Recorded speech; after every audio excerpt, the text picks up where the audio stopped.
इस वक्त जो पॉलिटिकल सिचुएशन चल रही है जरा क्विकली उसकी तरफ आते हैं। आज़ाद कश्मीर में पीटीआई रजिस्ट्रेशन, हाई कोर्ट का फैसला सुप्रीम कोर्ट में चैलेंज हो गया है। ऑलरेडी वहाँ पर सिचुएशन जो है वो डिफरेंट है और उस पर मज़ीद अब जो इलेक्शन के हवाले से सिचुएशन बन रही है वो बड़ा इंपॉर्टेंट होगा। जो आज के मेहमान होंगे उनसे इस पर बात करेंगे। कराची में कल एक वाक़या पेश आया, दहशतगर्दों ने हमला किया, 3 रेंजर्स एहलकार शहीद हुए हैं, 4 दहशतगर्द इसमें हलाक हुए हैं। इस पर बात करेंगे और आज के मौज़ूआत पर बात करने के लिए मेरे मोअज़्ज़ज़ मेहमानों में मुझे हुज़ैफ़ा रहमान साहब मुआविन ख़ुसूसी वज़ीर आज़म के स्टूडियो में ज्वाइन कर रहे हैं। आपके वक्त की बेहद शुक्रगुज़ार हूँ। इसके साथ साथ शफ़ी जान साहब मेरे साथ मौजूद हैं, वज़ीर इत्तलात हैं खैबर पख्तूनख्वा के। आपके वक्त की भी बेहद शुक्रगुज़ार हूँ। हुज़ैफ़ा साहब आपसे बात का आगाज़ करते हैं। तकरीबन 1 महीना अब रह गया है जब इलेक्शंस होने हैं कश्मीर में, लेकिन पीटीआई का मुस्तकबिल जो है वो कश्मीर में भी क्लियर दिखाई नहीं दे रहा है। हाई कोर्ट से उनको ग्रीन सिग्नल मिलता है, इलेक्शन कमीशन सुप्रीम कोर्ट में चला जाता है। अब क्या एक्सपेक्ट कर रहे हैं सर? देखें, एक तो ज़ाहिर है कश्मीर खुद एक आज़ाद खुद मुख्तार रियासत है, लेकिन ज़ाहिर अगर आप मेरा सियासी मौक़िफ़ पूछेंगी जी, तो मैं समझता हूँ कि अगर एक जमात के ऊपर इतने संगीन इल्ज़ाम थे, उसे बैन किया गया था, तो फिर हाई कोर्ट ने उसे अलाउ कैसे कर दिया? और अगर हाई कोर्ट ने अलाउ किया है, आपकी प्रोसिक्यूशन की, आपका डिफेंस की कमज़ोरी है, जो भी वजह बनी, तो ज़ाहिर इलेक्शन नज़दीक है। मेरे ख्याल से कोई ऐसी नई मुतनाज़ चीज़ नहीं करनी चाहिए जिसके बाद जो है एक नया जो है वो पंडोरा बॉक्स खुल जाए। अगर हाई कोर्ट का फैसला मौजूद है और समझती है कश्मीर की हुकूमत और आज़ाद कश्मीर का जो इलेक्शन कमीशन है, तो मेरे ख्याल से कोई मुज़ाहका नहीं है। अगर आपने इस फैसले को सुप्रीम कोर्ट में चैलेंज करना था तो बेहतर ये था कि आप हाई कोर्ट लेवल पर ही इतने स्ट्रॉन्ग एविडेंस देते, हाई कोर्ट ये फैसला ही ना करती। क्योंकि ज़ाहिर आपकी बात बिल्कुल दुरुस्त है, अगर 27 दिन इलेक्शन में रह गए हैं और आप बर वक्त इस तरह के फैसले करेंगे, कुछ कैंडिडेट्स इस जमात से एसोसिएट होंगे, कुछ फिर आज़ाद हो जाएंगे, तो लामहला फिर तनकीद करने वालों को मौका मिलता है कि आपने इलेक्शन कॉन्ट्रोवर्शियल कर दिया, हाल दो कि वो हो ना हो। तो मैं आपकी बात से सहमत हूँ कि इसको जो है जिस स्टेज के ऊपर फैसला होना चाहिए था वो फैसला हो जाए तो ज्यादा बेहतर। सही। शफी जान साहब, अगर सुप्रीम कोर्ट से फैसला आ जाता है आपके खिलाफ तो उसके बाद क्या प्लान कर रहे हैं आप? किसी जमात के साथ इत्तेहाद करेंगे या फिर जो आजाद उम्मीदवारों को मैदान में उतारा जाएगा, क्या करेंगे? सबसे पहले आपका शुक्रिया। जहां तक कश्मीर इलेक्शन की बात है और पाकिस्तान तहरीक इंसाफ की बात है, तो ये खौफ की अलामत आप देख लें कि इलेक्शन कमीशन ऑफ पाकिस्तान जिसने इलेक्शन कंडक्ट करवाना है वो खुद तहरीक इंसाफ के खिलाफ जो है पिटीशन लेके चली गई है। तो ये तो एक दफा फिर से इस इलेक्शन की साख को मुतासिर कर रही है।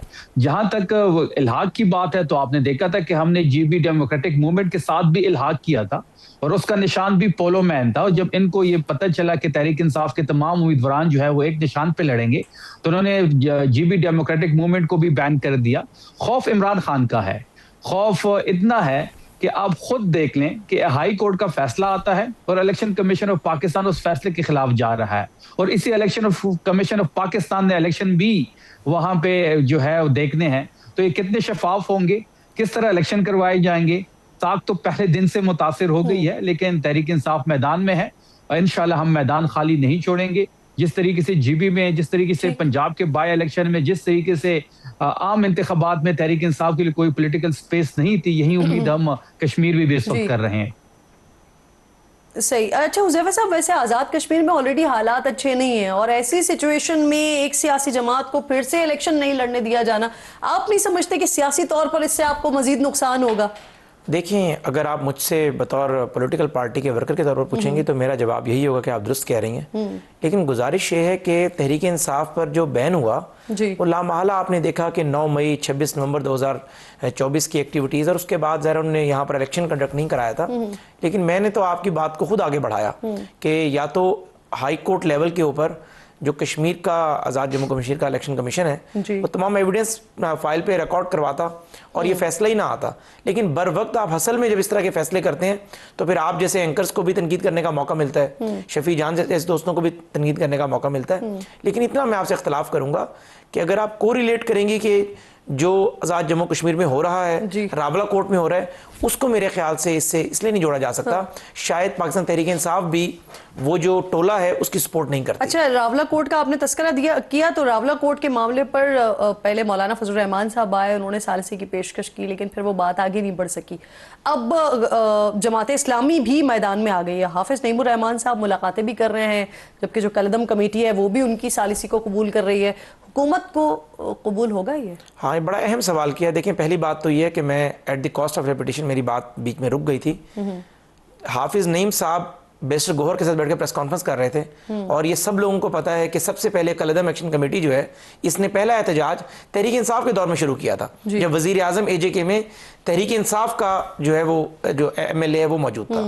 गुजारिश ये है कि अगर कोई कलअदम एक्शन कमेटी पुलिस एहलकारों को शहीद कर दे, और इससे पहले भी उन्होंने किया, आजम जिनको जो है वो नून लीग और पीपल्स पार्टी ने मिलकर बनाया था। नहीं वो ये तो अब बने हैं ना जी। अच्छा। इससे पहले जो सैनी सरदार तनवीर इलियास थे, आप अनवारुल हक साहब की बात कर रहे हैं? जी तनवीर इलियास साहब जब डिस्क्वालीफाई हुए, तनवीर इलियास के बाद, तनवीर इलियास के दौर में ये तहरीक पनपी थी और अनवारुल हक के दौर में पीक के ऊपर थी जब 2022 के अंदर, तब PMLN का तो वजीर आजम नहीं था, वो भी तहरीक इंसाफ का ही था। यानी आपस में उन्होंने गठजोड़ करके जो अपना फॉरवर्ड ब्लॉक बनाया, जो कुछ ने था, लेकिन हमने नहीं बनाया था, हमारे लोगों ने उसको सपोर्ट कर दिया था क्योंकि हमारे पास इतनी सीटें मौजूद नहीं थी। अच्छा, खैर मैं गहराई में नहीं जाता। गुजारिश ये है कि अगर पुलिस एहलकारों को शहीद करने वालों को के साथ आपने सालसी करनी है तो मुझे आप ये बताएं कि आप क्या एग्जांपल सेट करेंगे।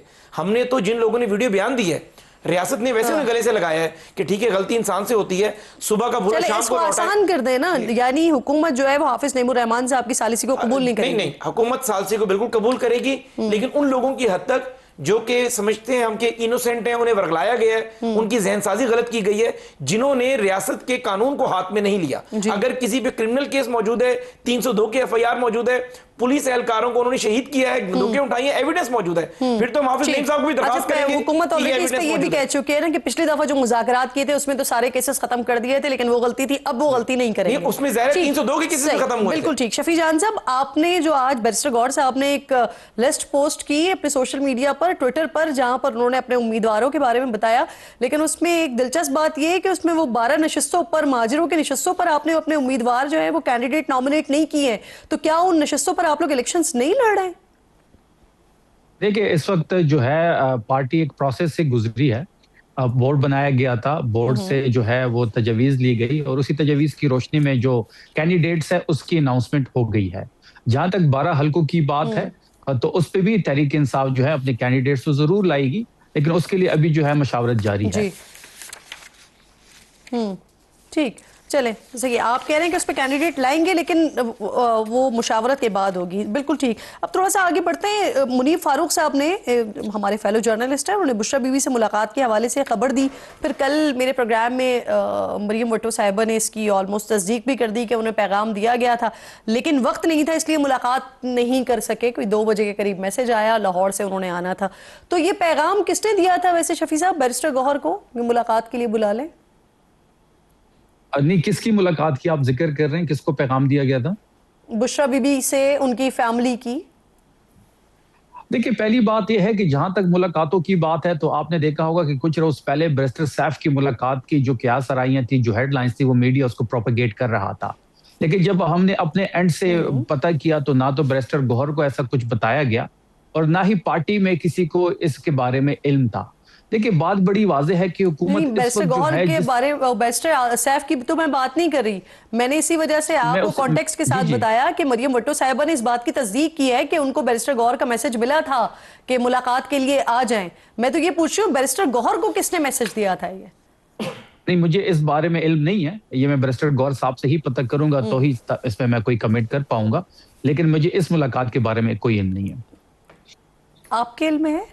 नहीं, मैं ज़रा स्क्रीन पे देखा है, मुनीब फारूक साहब ने बात की है, बैरिस्टर गौहर बेहतर अंदाज में बता सकते हैं कि उन्हें एग्जैक्ट किस बंदे ने कन्वे किया, लेकिन ज़रा पैगाम नहीं दिया। नहीं, हमारे किसी वजीर ने या किसी जिम्मेदार पोजीशन होल्डर ने नहीं किया, लेकिन ज़ाहिर है बैरिस्टर गौहर साहब के अगर रवाबित हैं उनकी हर तरफ, नहीं मुमकिन है कि जेल इंतजामिया ने पैगाम दिया हो, ये तो एग्जैक्ट वो बता सकते हैं, क्योंकि बैरिस्टर गौहर साहब की वैसे दरपर्दा मुलाकातें जारी रहती हैं, तो लामहला पार्लियामेंटेरियन है, उन्हें जेल इंतजामिया में से किसी ने कन्वे कर दिया हो, क्या पता पंजाब के होम डिपार्टमेंट ने कन्वे किया हो, एन मुमकिन है सोहेल अफरीदी साहब, और आखिरी बात, एक और बात, एन मुमकिन है सोहेल अफरीदी साहब और वो छुप छुप के मुलाकातें करते रहते हैं, सोहेल अफरीदी साहब ने उन्हें कन्वे कर दिया, मुलाकातें करते हैं। नहीं, वो खुद उन्होंने माना था कि हमारी मुलाकात हुई थी इंटीरियर मिनिस्टर से, मेरे ख्याल से सोहेल अफरीदी साहब ने एडमिट किया था, या बैरिस्टर गौहर ने खबर आई, उनकी बहन भी, खान साहब की बहन भी साथ, मालूम वैसे कर ले। असुने एक बड़ा मुतनाज़ किस्म का बिल पंजाब असेंबली में आया है, जरा इस बिल की मैं आपको डिटेल भी दे देती हूँ, फिर जो दोनों मुअज़्ज़िज़ मेहमान मौजूद हैं इनसे इस पर बात भी करेंगे।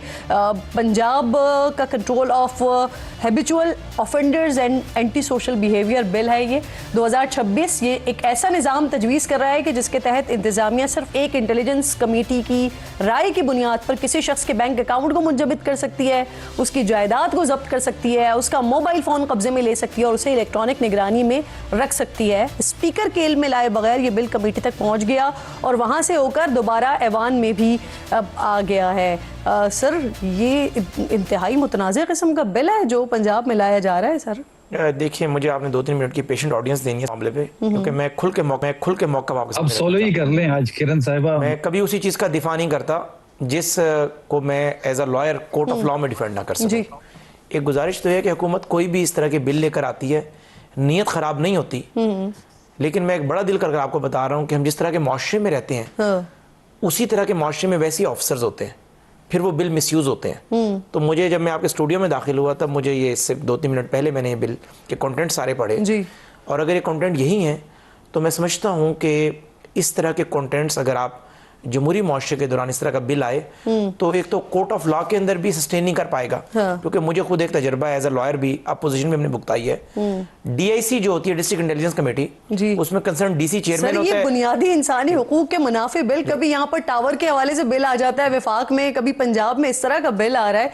तो आप कह रहे हैं कि माशरा ऐसा है तो वहां पर ऐसे बिल्स आके मिसयूज हो जाते हैं, तो ऐसे राह ही क्यों फराम की जा रही है? नहीं, मैंने गुजारिश है की, मैंने कहा कि एन मुमकिन है किसी जस्टिफिकेशन के अंदर जो इस बिल का ऑथर है वो बता सके कि हमें इस तरह के हालात का सामना है, टेररिस्ट के खिलाफ, बाकी सारी चीजों में। लेकिन मैंने कहा मैं आपको ये बता रहा हूं कि जिस तरह का मुआशरा है वैसे ही ऑफिसर्स हैं। अच्छा, आप ये बिल स्टैंड नहीं कर पाएगा? नहीं, मैं बात मुकम्मल कर रहा हूं, मैं कुछ और अर्ज कर रहा हूं।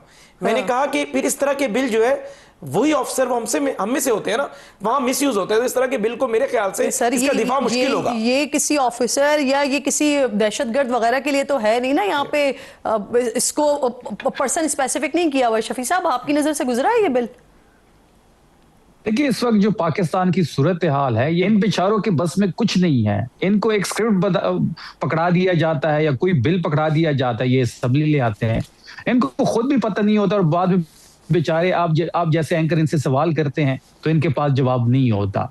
अभी जो है इन्होंने सुहेल आफरीदी साहब की और मोहसिन नकवी साहब की मुलाकात की बात की तो इन्होंने खुद इस बात पे स्टैंप लगा दिया कि एक फॉर्म 47 का प्राइम मिनिस्टर है वो शहबाज शरीफ है, एक डिप्टी प्राइम मिनिस्टर है वो इसहाक डार है। तो ये खुद इन चीजों पे मोहर लगा रहे हैं, साबित कर रहे हैं कि जो स्टेटमेंट इन्होंने पास की तो इस बात पे उन्होंने मोहर लगा दी है। मैं इसको वैसे वजाहत कर दूं, अगर आप खुद ख्वाहिशमंद हो कि मैंने वजीर दाखिला से मिलना है या अगर मुल्क के दाखिली मामलात हैं या KPK और पंजाब या वफाक का मामला है, आपने मुलाकात के हवाले से बात की थी, तो आप जब आप वजीर आज़म से मिलना चाहते हैं वजीर आज़म से आप मुलाकात करवा देते हैं। और ज़ैफर साहब, आपने दाखिले की नहीं आपके अपनी डिमांड होती हैं, आप अक्सर औकात आप लोग खुद ख्वाहिश का इजहार करते हैं कि जब मैं नकवी साहब से मिलना है तो नकवी साहब ने आपसे मुलाकात कर ली। अब प्राइम मिनिस्टर से मिलने का मसला ये है कि वो एक दफा वीडियो बनाता है, फिर दूसरी दफा वीडियो वाले को बुलाता है, पांव पे पांव रखते हैं, दोबारा वीडियो बनाता है। तो वो वीडियो के लिए भी दो दफा बंदे को बुलाते हैं। तो टाइम उसमें आइंदा दोनों टांगे आप गर्दन में डाल के फिर वीडियो बनवा लेंगे। इन इस तरह की बातें डिस्कशन किसी और तरफ जा रही है। मैं असल में चाह रही हूं कि हम कुछ ऐसा बात कर लेना कि जो नाज़रीन के लिए फायदेमंद हो। सर, आप लोगों की PMLN और PTI के झगड़े तो ही चलते ही रहेंगे साला साल। मुझे बताएं कि पेट्रोल के हवाले से कल हमारे प्रोग्राम में डिस्कशन हुई, क्योंकि मैंने भी ये बात की कि ऐसा लगता है कि ऑयल कंपनीज को फायदा पहुंचाया गया। जब 55 रुपए बढ़ाई गई थी, पेशगी बढ़ा दी गई थी, फिर उसके बाद अब जब पैसे नहीं बढ़ाए गए, नहीं कम किए गए, माफ कीजिएगा, तो कल जो ऑयल कंपनीज के CEO रिफाइनरी के बल्कि हैं, वो ये कह रहे थे कि जी जब पैसे बढ़े थे तो उस वक्त कंपनीज को फायदा हुआ था। क्या अब भी झुटलाएगी हुकूमत के नहीं जी कंपनीज को फायदा नहीं पहुंचाया गया? मैंने CEO तक की गुफ्तगू नहीं सुनी, वैसे मैंने ये देखा जरूर है कि लिंक के दौरान आप लोगों ने शायद उन्हें बुलाया हुआ था कल। मैं आज आपके सामने खोल के रख देता हूँ चीज़ें। एक तो बिल्कुल गलत है कि हुकूमत ने किसी ऑयल मार्केटिंग कंपनी को सिर्फ फ़ायदा पहुँचाया, नुकसान नहीं पहुँचाया या नुकसान उसने नहीं उठाया। पहली दफ़ा कीमत हमने 55 रुपये बढ़ाई थी, उस दिन कीमत $250 रुपये की रिकमेंडेशन मौजूद थी और भारत श्रीलंका के अंदर कीमतें वैसे बढ़ाई भी गई, लेकिन हमने सिर्फ 55 रुपये बढ़ाई। सर मेरा तो ये सवाल नहीं है, दूसरा भारत ने मिसाल दे दी, सिर्फ 2 या 3 रुपए भारत ने उस वक्त बढ़ाए जब उनके रिजर्व जो है वो खत्म हो रहे थे और 2 महीने के बाद। मैं आपसे कुछ और पूछ रही हूं। 600 पे गई थी, हमारे मुल्क के अंदर वो कीमत 520 पे रुकी। हमने 50-55 रुपए जब कीमत बढ़ाई तब ऑयल मार्केटिंग कंपनीज को आप 150 कह रहे हैं रुपए भारत में 600 रुपए कीमत बढ़ी है। 600 रुपए तक पेट्रोल डीजल गया है पाकिस्तान के रेट के मुताबिक। अभी आप नहीं चेक कर सर, ले। ये पाकिस्तान का मैं पेट्रोल नहीं, आप डेवैल्यूएशन देख लेना हमारे मैं तो रुपए की, पेट्रोल का अगर वहां पूछ रही हूँ 300 ना। है डबल हुआ। सुन लेना मेरी बात, गुजारिश ये है कि हमने 55 रुपए जब कीमत बढ़ाई तब उस दिन कीमत 170 रुपए बढ़ना बनती थी। हमने 55 रुपए बढ़ाकर ऑयल मार्केटिंग कंपनी को क्या कहा, भारत के अंदर रियासत लेवल के ऊपर आपके स्टॉक मौजूद हैं, पाकिस्तान के अंदर ऑयल सर, लेकिन मार्केटिंग उस वक्त आप लोगों ने, आपके ही वज़रा ये भी एक्सेप्ट कर रहे थे कि अगर उनको फायदा हो रहा है तो जिस वक्त पैसे कम होंगे उनको नुकसान भी होगा, ये भी बर्दाश्त करना पड़ेगा। लेकिन इस वक्त ये कहा जा रहा है, नहीं है जी जी, मैं इस बात को कंडेम करता हूं। हाँ। अली परवेज साहब हैं, पेट्रोलियम के वजीर हैं, वजीर खजाना है, या जिन वजीरों को मालूमात है वो इस मौजू पे जरूर बोलें, वरना इस मामले के ऊपर हमारा सबसे बड़ा क्रिटिक है शहबाज राणा। चंद दिन पहले उनका चेयरमैन एफबीआर से बैड टेस्ट क्रिएट हुआ, उन्होंने भी कल ट्वीट की है कि ये जो कीमतें हुकूमत ने इस दफा कम नहीं की, ये बिल्कुल ठीक है। हालांकि हमारी हुकूमत का सबसे बड़ा क्रिटिक है, एक अथॉरिटी है शहबाज राणा इकोनॉमिक के ऊपर, पेट्रोलियम के ऊपर। बहुत बहुत शुक्रिया आपका शफी जान साहब, आपका शुक्रिया हुज़ैफा रहमान साहब, आप दोनों में का बेहद शुक्रिया।